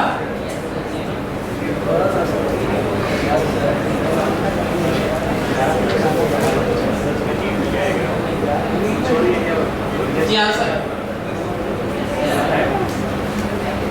यदि ऐसे कम समझ में आए तो ऐसे सुनो, ध्यान से सुनना। गाड़ी रेस की ऐसे तेजी से भाग रही है, पता है जो स्पीड अप करा रही है गाड़ी को ना करा रहा है उसका भी नाम फ्रिक्शन ही है, और जो गाड़ी को मोड़ रहा है ना इधर की तरफ वो भी फ्रिक्शन है, क्योंकि वो कोई कर भी नहीं सकता था। आपके मन में एक बार आ सकता है दो ठो फ्रिक्शन कहां से, तो सच ये है कि दो फ्रिक्शन में फ्रिक्शन तो एक ही है। जानते हो फ्रिक्शन किधर लग रहा है? देखो फ्रिक्शन इधर लग रहा है, इसी के दो कंपोनेंट, एक कंपोनेंट ये है एक कंपोनेंट ये है, एक ही लग रहा है। वो तो हम लोग दो पार्ट में सोचते हैं ना, तो फ्रिक्शन इधर लग रहा है। सरप्राइजिंग, फ्रिक्शन इधर लग रहा है, उसके दो कंपोनेंट V की तरफ कुछ और V से परपेंडिकुलर सेंटर की तरफ कुछ। सेंटर की तरफ वाला मोड़ रहा है और V की तरफ वाला स्पीड अप करा रहा है। और क्यों मजबूरी में ऐसा सोचना पड़ रहा है? क्योंकि फ्रिक्शन के अलावा कोई कर नहीं सकता। तुम्हें क्या लगता है इंजन करता है, ब्रेक करता है, हैंडल करता है, कार करता है, फ्रिक्शन करता है। तुम दौड़ते हो तो भी वही करता है, देने की गाड़ी में करता है, ठीक है? हाँ एनीवे ये समझ में आया? हाँ तो फ्रिक्शन यही है as a function of time, friction है as a function of time. इसका मतलब फ्रिक्शन, अच्छा आपका मन करता है तो ये भी कर सकते हैं Ft अलग से, ये ऐसे भी कर सकते हैं Ft अलग से फ्रिक्शन, यही देखो इधर Ft अलग से और Fc अलग से, लेकिन दो फ्रिक्शन तो हो नहीं सकता, तो इसी का नेट को फ्रिक्शन करते हैं। करके देखो कुछ और आएगा तो वही आएगा Fc बराबर MAC, Fc बराबर MAC और Ft बराबर MAP, तो क्या नेट लोगे तो कुछ और आ जाएगा।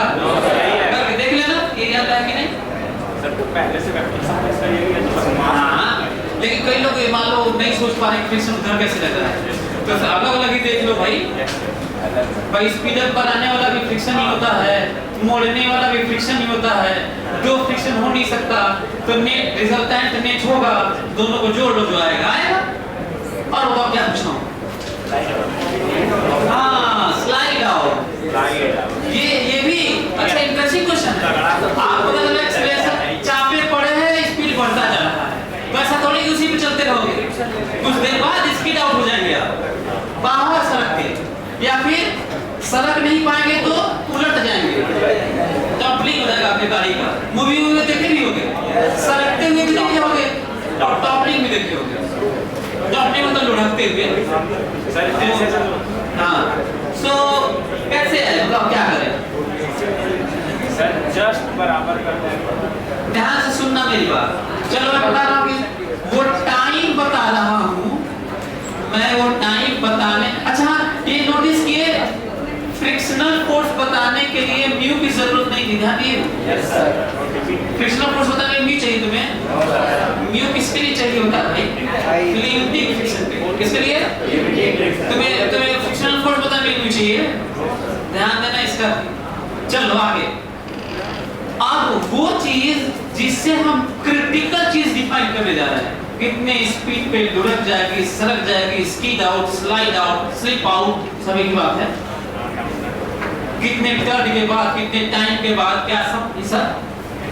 तो ऐसे केस के लिए limit, critical value, limiting value से आएगा, लिमिटिंग वैल्यू लिमिटिंग फ्रिक्शन से आएगा, और लिमिटिंग फ्रिक्शन का अपना एक वैल्यू होता है जो इतना होता है, और इसका होने न होने से मतलब गाड़ी रुकी रहेगी तो भी यही होता है ये, और गाड़ी चलेगी तो भी यही होता है, और गाड़ी सड़क के भाड़ में चली जाएगी तभी, ये बदलता नहीं। Yes sir. बताओ एम कितना है जल्दी बताओ। mg इमेजिन इतना तो इमेजिन कर पा रहे हो कोई दिक्कत?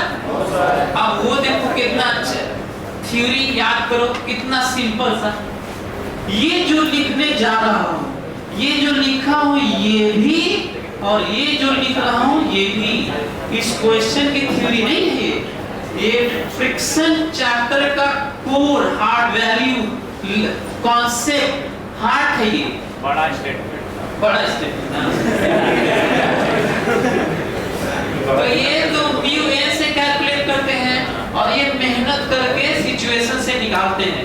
बताओ दोनों हमारे पास है कि नहीं? Yes sir. दोनों यहाँ पे रख सकते हैं कि नहीं? Yes sir. रखो टाइम निकालेगा टाइम लगेगा जल्दी करो रख के सॉल्व करो टाइम निकालो। एम नॉट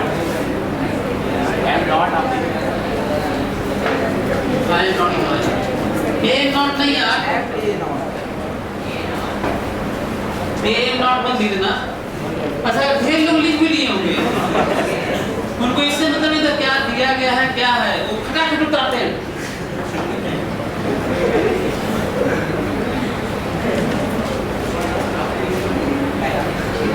एक मेरा दोस्त दरोगा था क्या है भी लेकिन अच्छा इसका नाम दरोगा नहीं था तो उसको मैं 5 तक पास करवाया और उसके बदले में घूस लेता था। छोटा था तब पता नहीं चलता था तो गुलेल रबर पेन होल्डर पेंसिल स्याही दवा लेता था घूस के तौर पे। और ये मैं मानता था कि इसे घूसने जानते हैं घूस किसे कहते हैं तो एक ब्लैकमेल टाइप का कि देखो नहीं तो हम पास नहीं कर और फिर अपना खूब गुलेल और ये सब खेलता था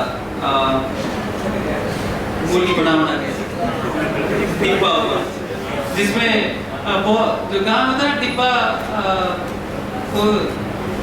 बाथरूम करने जाते हैं डिब्बा लोटा लेके मार मार के फोड़ देता था मैं बोलते रहते फटा हुआ है दूसरा लेके आते थे लेकिन खाना नहीं करते थे अच्छा लगता था तो निशानेबाजी में बचपन से किया था तो दरोगा था ना तो उसी से मैं उसे गुलेल का रबर और ये सब मांगता था तो उसको पास करवाता था और इतना गधा था कि मेरे पीछे बैठता था हर एग्जाम में गधहिया कौन से लेके 5 तक वो पीछे बैठ के पास हुआ है।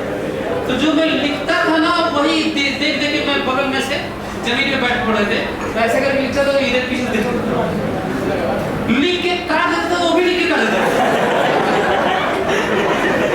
सोचता पता नहीं कुछ होगा ये नहीं लोग पास ही नहीं होगा देख लो वही वाले हैं इसमें एक नॉट अरे मैं तो एक लिख रहा है ना क्या लिख रहे क्या कर रहे हैं क्या होगा तो हाँ ये जल्दी से यहाँ पे रख के टाइम निकालो जल्दी से निकालिए। Yes sir. सभी लोग वहाँ पे रखो और टाइम की वैल्यू निकालो जल्दी से। खतरनाक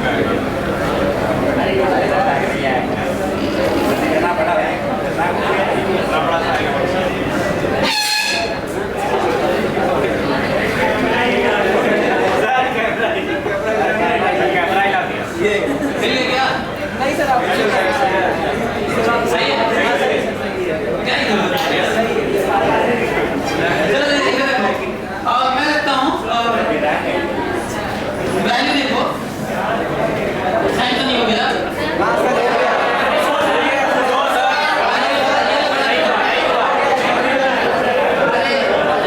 जिन लोगों को लगता है जो बोल रहे थे कि हो गया अगले क्लास से मत आना कोई फायदा नहीं तुम लोग क्योंकि उन लोगों का मन ही लग रहा है बस जबरदस्ती हो सकता है पेरेंटल प्रेशर हो कि तुम्हें जाना है पैसा दिए हैं। ये देखो तो ए कहाँ गया ये देखो ए नॉट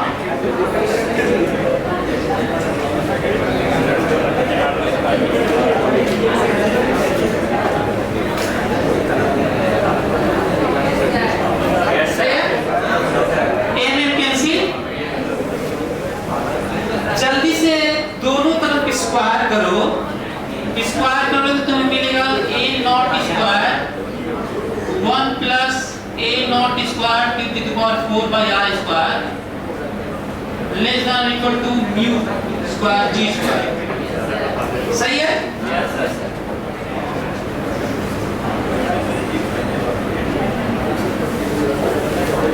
अच्छा, यहाँ पे देखो a naught square t to the power 4 by r square की वैल्यू आएगी लेस देन और इक्वल टू, पहले इसको मैं यहाँ पे डिवाइड कर लेता हूँ और ये वाला माइनस कर देता हूँ, तो वैल्यू आएगी mu square g square by a naught square minus, समझ आ रहा है? अच्छा, अब d सीधा निकाले जा रहा हूँ क्योंकि मैं इधर इसको इन दोनों को मल्टीप्लाई कर लूंगा, r naught square by a naught square mu square g square by a naught square minus 1 to the power 1 by 4।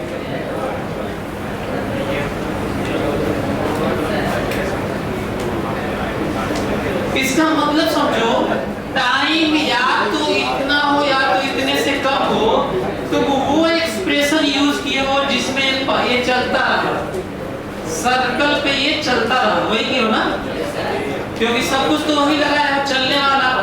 इसका मतलब सर्कल पे चलते रहने के लिए और ये सब होने के लिए जो जो लिखे थे ये होना जरूरी है, जो कुछ लिखे थे वो सब होने के लिए ये होना जरूरी है। इसकी जगह पूरे एक्सप्रेशन की जगह हम क्या मान लें, टी नॉट मान लें, मतलब टी नॉट ये वैल्यू है, तो या तो इतना हो या इतने से कम हो तो चल रहा होगा, जैसे ही ये क्रॉस होगा ये नहीं होगा, किस कारण से? फ्रिक्शन के। तो यही आंसर है। Yes sir. कब तक मतलब इतने देर तक।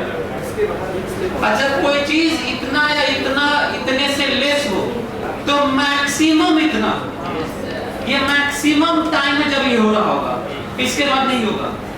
समझ में आ रहा है? तो लिख लो टी मैक्सिमम, इसके बाद नहीं होगा। पहले टी नॉट। अच्छा, अब हमको ये बता दो, सरकते समय, स्लाइड आउट होते समय स्पीड बता सकते हैं आप लोग? बताइए, स्लाइड आउट होते समय स्पीड बता दोगे? स्पीड देखो a नॉट t है, पढ़ो देखो, देखो स्पीड कितना है, तो t का ना रख लो, अरे यही ना t रखोगे, स्लाइड आउट वाला टाइम तो आ गया है ना, तो आंसर है a नॉट मल्टीप्लाई कर लो इसे। सर यहाँ पे t की जगह v by a नॉट लिख देंगे तो आ जाएगा ना? क्या सर t की जगह v by a not acceleration, t की जगह v by a नॉट लिख देंगे, v by नॉट, ठीक है। हाँ, आया, स्पीड आ गया। अब हमको ये बता दो कि उस मोमेंट पर, अच्छा ये बताओ, यदि मैं कहूँ कि कितना चक्कर मार के वो स्लाइड आउट हो जाएगी गाड़ी, कितना चक्कर मार के स्लाइड आउट हो जाएगी, कितने लोग बता सकते हैं? सर डिस्प्लेसमेंट अपॉन 2 पाई कर डिस्टेंस, सर वही डिस्टेंस अपॉन 2 पाई, कितना चक्कर मार के स्लाइड आउट होने के लिए क्या करना होगा? जैसे पाई पर पाई। एस हमारे पास डिस्टेंस कवर्ड का एक्सप्रेशन है, देखो पढ़ो, half a naught t square है, तो यहाँ पे t रख लोगे तो डिस्टेंस कवर्ड आ जाएगा, क्योंकि यही इसी की बात स्लाइड आउट, तो ये वाला टाइम जब वहां रख लोगे तो क्या मिलेगा? डिस्टेंस कवर्ड, और 2 पाई r डिवाइड करोगे तो नंबर ऑफ चक्कर आएगा ना, आंसर आ गया। क्लियर? Yes sir. चलो फिर आगे